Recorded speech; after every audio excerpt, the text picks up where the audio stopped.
ఎంత సొమ్ము ఉంటే మనం కుర్బానీ ఇవ్వాలి అని చెప్పేసి అడుగుతూ ఉంటారు. చూడండి ఇది జకాత్ లాగా 7.5 తులాల బంగారం, 52.5 తులాల వెండి ఉన్నటువంటి వాళ్ళు జకాత్ ఇవ్వాలని చెప్పేసి ఏదైతే మనకు షరియత్తులో రూల్ ఉందో, అట్లాంటి రూల్ కుర్బానీకి సంబంధించి ఎక్కడ ఏ హదీస్‌లో లేదు, ఏ ఖురాన్ ఆయతులో లేదు.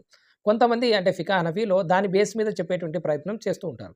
అలా చూసుకున్నా కూడా ఫికా హనఫీలో ఏమంటారంటే 52.5 తులాల మీకు చాందీ అంటే వెండి మీ యొక్క అవసరానికి తగినటువంటి వస్తువులు మినహా ఎక్స్‌ట్రా ఏవైతే ఉన్నాయో అవి కూడా మీరు ఇందులో వేసుకోవాలి అంటారు. అలా చూసుకుంటే ప్రతి ఒక్కరి దగ్గర ఎవరి దగ్గరైతే ఏసీ ఉన్నా, ఫ్రిడ్జ్ ఉన్నా, టీవీలున్నా ఇలాంటి వాళ్ళందరూ కూడా కుర్బానీ ఇచ్చేటువంటి జాబితాలో ఖచ్చితంగా వస్తారు.